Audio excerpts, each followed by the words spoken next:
안녕하세요. 내가 하는 게임 영상의 모더집입니다. 오늘은 PTR 공개 테스트 서버와 관련된 모닥불 대화를 살펴보려 합니다. 이번 모닥불 대화는 지금까지의 모닥불 대화 중에선 가장 많은 내용이 다루어졌으며 아이템 개편에 대한 내용, 힘의 전서 개편, 직업 밸런스와 스킬 조정, 그리고 새로운 엔드게임 등이 공개되었습니다. 먼저 PTR 일정과 내용부터 보고 하나씩 살펴보겠습니다. 그럼 즐거운 시청 되시길 바랍니다.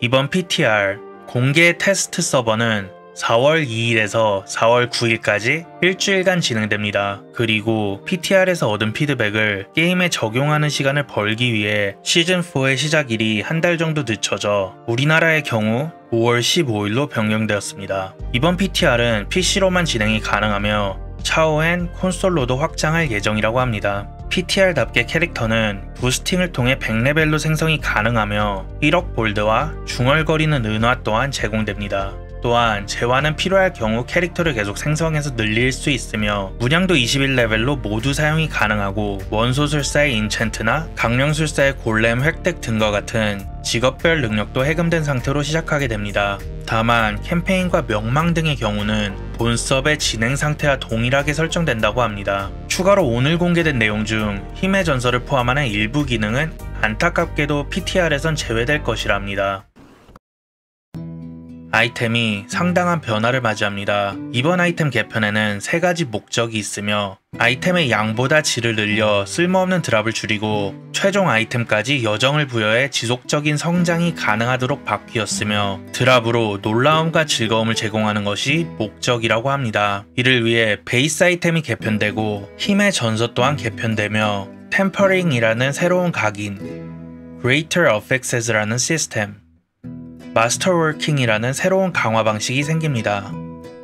각 명칭은 임의로 번역하지 않고 그대로 사용하겠습니다. 먼저 베이스 아이템부터 보겠습니다. 여기선 장비와 관련된 전반적인 사항들을 공개했으며 접사의 변화, 전설 및 고유 장비 거래, 보석 개편, 마법 부여의 비용의 상한 설정, 제작 재료의 종류 감소 등 다양한 사항들이 변경됩니다. 먼저 접사의 변화입니다. 그동안 쓸데없이 많았던 장비의 접사 종류를 줄이고 뼈창과 피의 창처럼 비슷한 종류의 접사들이 동시에 붙지 않도록 바뀌게 됩니다. 이들을 같은 분류로 묶어서 이미 뼈창이 붙은 장갑에는 피의 창이나 피의 쇄도 같은 기술 등급이 붙을 수 없게 됩니다. 능력치 또한 이제는 직업의 주 능력치만 붙게 됩니다. 예를 들어 야만용사는 힘, 원소술사와 강령술사는 지능이 붙은 장비만 획득하며 모든 능력치는 여전히 남아있지만 이것 또한 주 능력치와 동시에 붙지는 못한다고 합니다.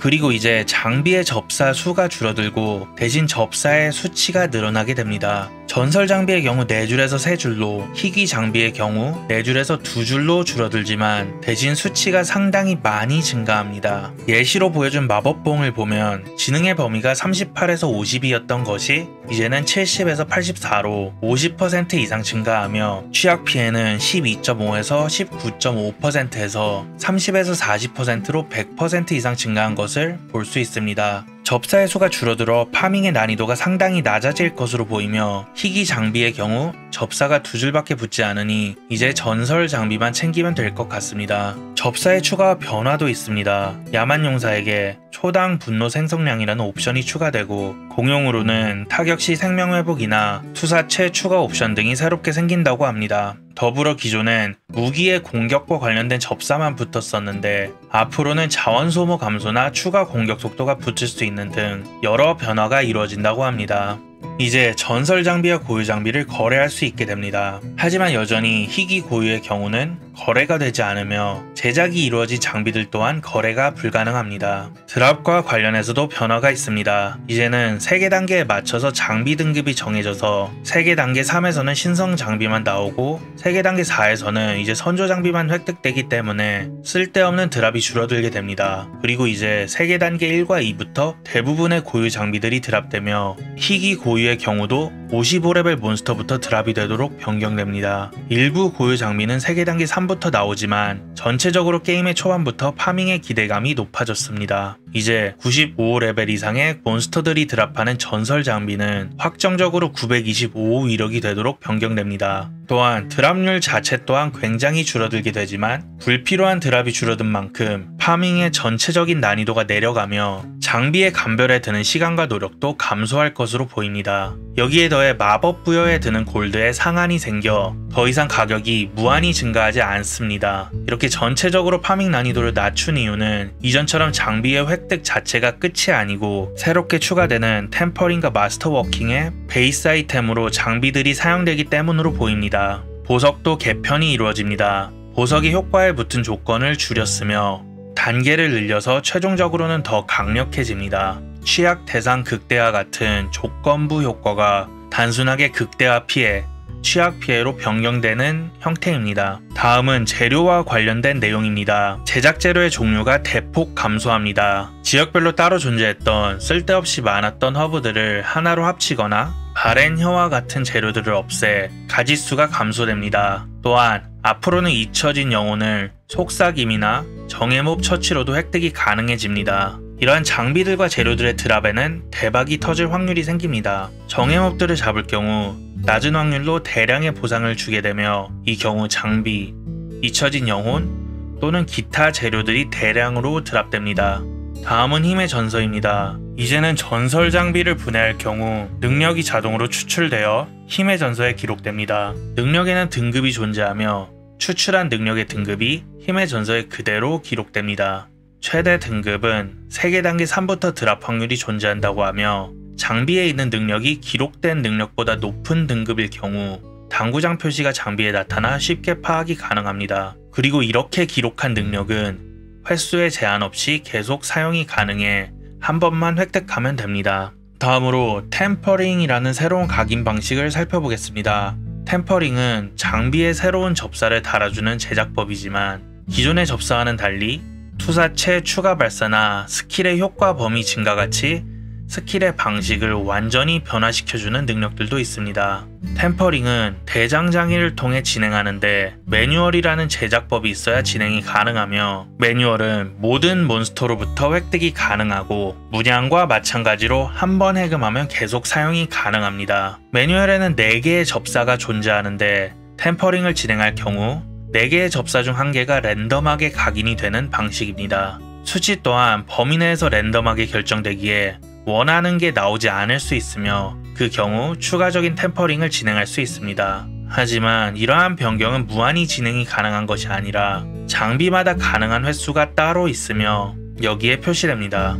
그 위에 표시된 것은 템퍼링이 가능한 횟수며 신성 장비의 경우 1개, 선조의 경우 2개까지 가능하지만 고유 장비는 템퍼링을 할 수 없습니다. 다음은 새로운 시스템인 Greater Effects를 살펴보겠습니다. 이제 일정 확률로 접사의 범위가 일반적인 범위보다 1.5배 높은 수치로 붙을 수 있습니다. 이런 Greater Effects가 붙은 경우 장비 옆에 숫자가 표시되며 숫자 2가 의미하는 것은 접사 2개가 Greater Effects로 붙었다는 것입니다. 이렇게 붙은 Greater Effects는 오로지 드랍으로만 획득이 가능하며 마법 부여를 할 경우 일반 접사로 돌아가게 되니 핵심 접사를 Greater Effects로 획득하는 것은 쉽지 않은 일이 될 것 같습니다. 또한 이런 Greater Effects의 경우 고유 장비와 희귀 고유 장비에도 붙을 수 있으며 희귀 고유 장비는 제작할 때도 붙을 확률이 존재한다고 합니다. 이제 마스터 워킹을 살펴보겠습니다. 마스터 워킹은 기존의 강화 방식을 대체하는 새로운 강화 방식입니다. 기존 5단계 강화는 사라지고 새롭게 생기는 것으로 총 12단계로 구성되어 있습니다. 강화는 작은 강화와 큰 강화가 있는데 큰 강화인 4, 8, 12단계를 제외한 나머지에서는 작은 강화가 이루어지며 이 경우 템퍼링 접사를 제외한 기본 접사들이 5%씩 강화됩니다. 큰 강화는 접사 중 1개만 25%를 강화하는데 이때는 템퍼링으로 붙은 접사 또한 강화가 가능합니다. 랜덤이지만 운이 좋으면 가장 필요한 옵션만 3번 다 강화될 수 있으며 앞서 본 Greater Effects가 3번 강화되는 일도 있을 수 있고 템퍼링으로 붙은 접사만 3번 강화될 수도 있습니다. 마스터 워킹은 고유 장비 또한 강화가 가능합니다. 또한 마스터워킹은 템퍼링과는 다르게 초기화에 횟수 제한이 없어서 강화가 마음에 들지 않을 경우 얼마든지 초기화한 후 다시 진행이 가능합니다. 이제 직업 업데이트를 살펴보겠습니다. 업데이트는 내용이 많아 대표적인 것 몇 가지만 공개한다고 하며 전체 내용은 다음 주에 패치 노트가 올라올 것이라 합니다. 또한 이번에 공개하는 것은 PTR에 적용되지만 이후 피드백 내용에 따라 변경될 수 있다고 합니다. 먼저 이번 업데이트는 단순히 피해량과 같은 수치만 조정하는 것이 아닌 시스템과 디자인까지 변화를 주는 의미 있는 업데이트를 할 것이며 고정된 수치 능력들의 피해를 의미 있게 조정하고 조건부 능력을 변경해 범용성을 늘린다고 합니다. 먼저 이번 업데이트에서는 직업별 2가지 이상의 고유 장비를 추가할 예정이라고 합니다. 또한 이번에 TDL의 힘이라는 새로운 희귀 고유가 추가된다고 하며 효과는 체력이 최대일 때 폭격의 신단처럼 공격 시 투사체를 발사하는 것입니다. 다음으로 기술 태그들의 변화가 있을 예정이라고 합니다. 예를 들어 원소술사의 경우 숙련 기술들의 이제 핵심 기술 태그가 달려서 더 다양한 접사나 위상의 효과들을 받을 수 있게 되며, 다른 예시로 이동 스킬 태그가 여러 스킬에 추가되는데 템퍼링으로 이동 스킬 재사용 대기 시간 감소 같은 접사를 붙여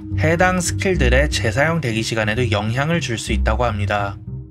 이제 원소술사의 얼음 보주가 일정한 거리를 이동한 뒤 터지는 것이 아니라 마우스로 지정한 위치에서 터지게 되어서 제압자의 보호막 내부에서 짧은 거리만 이동하게 할 수도 있으며 화면 끝까지 가게 만들 수도 있게 됩니다. 얼음 보주에는 새로운 고유 목걸이도 추가됩니다. 이 목걸이는 얼음 보주가 터질 때 35에서 50% 확률로 랜덤한 구현 기술을 소환하며 구현 기술이 70에서 100%의 행운 적중 확률로 근처의 적에게 얼음 보주를 사용하게 만들어줍니다.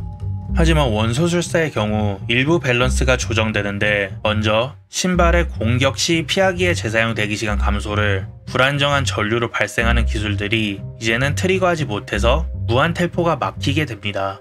또한 애수의 흉포가 모든 속성 기술들에 적용되는 버그가 수정되며 이제 적힌 대로 화염 속성 공격에만 적용됩니다. 야만용사의 경우 기본적으로 가지고 있던 피해 감소 10%가 없어집니다. 게임 초기에 필요성을 느껴서 추가했지만 여러 업데이트를 거치며 더 이상은 필요하지 않을 것으로 보여 제거한다고 합니다. 또한 돌진, 선조의 망치, 솟구치는 경로의 피해량을 감소하는데 기존에 너무 강력해서 너프를 하지만 큰 감소는 아닐 것이며 여전히 강력한 기술들로 남아있을 것이라 합니다. 이어서 야만용사의 칼바람의 위상이 개편됩니다. 기존에는 2초 안에 2번의 이중 타격을 발동해야 1개의 먼지 돌풍이 생겼는데 이제는 이중 타격을 1번 시전하는 것으로 먼지 돌풍이 발동하며 2초 안에 2번 시전할 경우 3개의 먼지 돌풍이 추가로 발동합니다. 또한 먼지 돌풍처럼 고정된 수치로 적힌 피해들이 이제 무기 공격력에 영향을 받으며 템퍼링으로 먼지 돌풍의 크기나 개수, 피해 등을 올릴 수 있기 때문에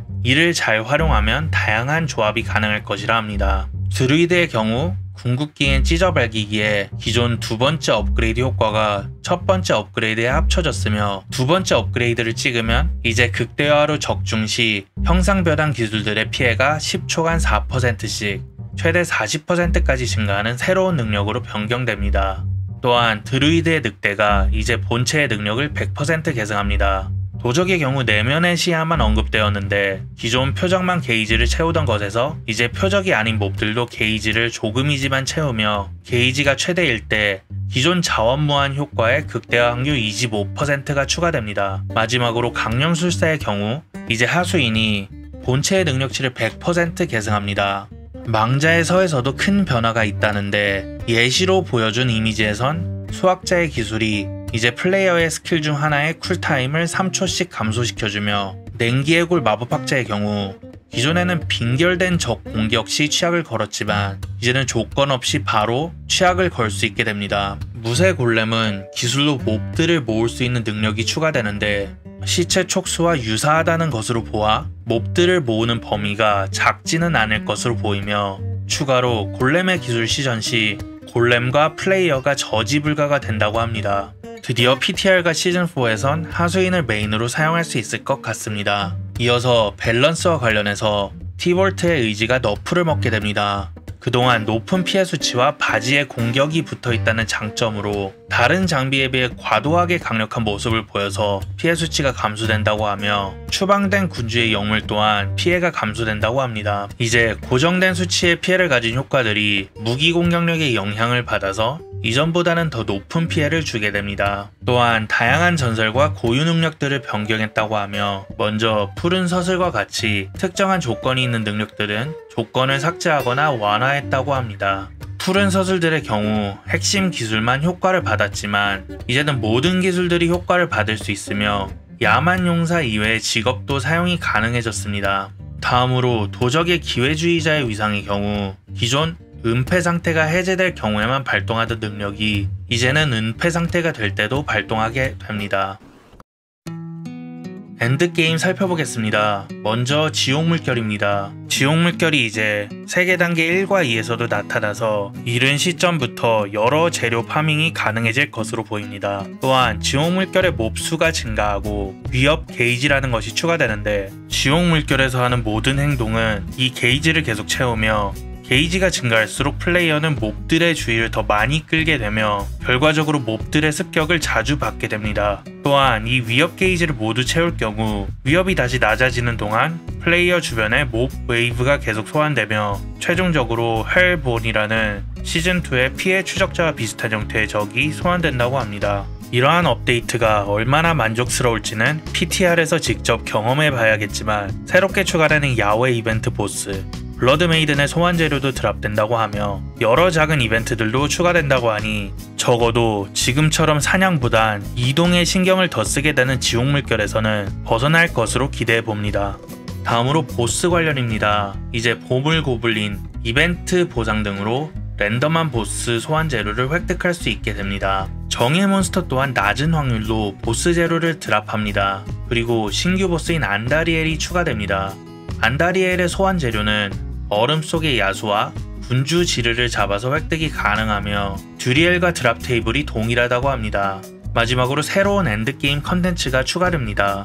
Artificial Pit이라는 던전으로 기존의 지르의 도살장 또는 디아블로3의 대균열과 유사한 형태라고 보시면 됩니다. 하지만 지르의 도살장과는 달리 이 핏이라는 콘텐츠에선 플레이어가 죽을 경우 던전에서 쫓겨나는 대신 시간만 30초가 소모되며 게이지를 모두 다 채울 경우 마지막엔 보스룸으로 이동해서 전투를 치르게 됩니다. 이 던전에 입장하려면 악몽 45단계를 클리어하면 생기는 퀘스트를 완료해야 하며 지르의 도살장에 비해 초기 난이도는 낮지만 수백 개의 단계가 있어 나중에는 몹들이 200 이상의 레벨까지 높아진다고 합니다. 이 핏에서는 새로운 강화 방식인 마스터워킹의 강화 재료를 획득할 수 있어 상당히 중요한 콘텐츠로 자리 잡을 것으로 보이며 희귀 등급의 재료들은 높은 단계에 가야 드랍할 확률이 증가하기에 일정 수준까지 올라갈 필요성이 있어 보입니다. 또한 이 Artificial Pit에서는 스티지안 스톤이라는 신규 재료가 드랍되는데 이 재료를 이용하면 기존 보스들을 200레벨의 강화된 보스로 소환할 수 있으며 이렇게 강화된 보스들은 우버 유니크를 포함한 모든 드랍률이 증가한다고 합니다. 거기다 종류 상관없이 강화 보스를 잡을 경우 1회 한정으로 반짝이는 벼락불을 1개 획득할 수 있다고 합니다. 기타 자잘한 것들 몇 가지만 살펴보면 먼저 세계 단계에 따른 경험치 추가량이 변경된다고 합니다. 세계 단계 2의 경험치 추가량이 기존 20%에서 50%로 세계 단계 3의 경우 기존 100%에서 150%로 세계 단계 4의 경우 기존 200%에서 250%로 증가해서 이제 엔드게임에 더 빠르게 진입이 가능해집니다. 또한 시야를 확장하는 옵션이 추가된다고 하니 앞으로는 지금보다는 조금 더 멀리까지 보면서 플레이가 가능해집니다. 패치노트는 다음 주에 공개될 예정이라고 하니 더 자세한 내용들은 며칠을 더 기다려봐야 할 것 같습니다. 이제 마지막으로 Q&A 보고 마치겠습니다. 아이템 개편 후 기존의 아이템은 어떻게 되는가라는 질문에 기존 아이템들은 레거시 아이템으로 남으며 효과는 그대로 유지되지만 변경된 강화 시스템은 이용하지 못한다고 합니다. 무기고는 어떻게 되어가는가라는 질문엔 준비는 하고 있지만 아직 공개할 만큼 진행되지는 않았으며 시간이 더 걸릴 것이라고 합니다. 룻 필터는 예정이 있는가? 라는 질문엔 직접적인 언급은 하지 않았지만 없는 것으로 보입니다. 기존의 시스템에서는 아이템 분류가 힘들어서 룻 필터에 대한 얘기가 많이 나왔지만 새로운 시스템에서는 이제 불필요한 장비가 거의 드랍되지 않을 것이라서 아이템 분류가 어렵지 않을 것이라고 합니다.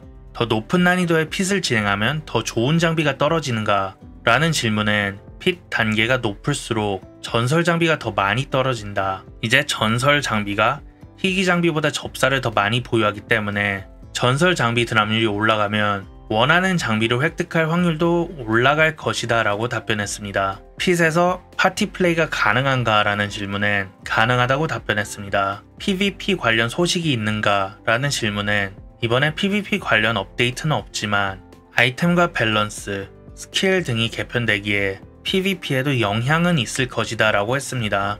고유는 템퍼링, Greater Effects에서 마스터워킹이 가능한가? 라는 질문엔 템퍼링은 불가능하지만 Greater Effects로 획득이 가능하고 마스터워킹 또한 가능하다고 했습니다. 또한 Greater Effects는 무버 유니크에도 적용되며 무버 유니크는 제작할 때도 Greater Effects의 확률이 있다고 답변했습니다.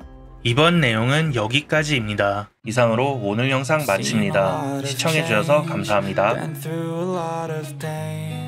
Some things are not the same as they were a year ago, but all will be okay. I move on each and every day. The past is where it stays, way back a year ago.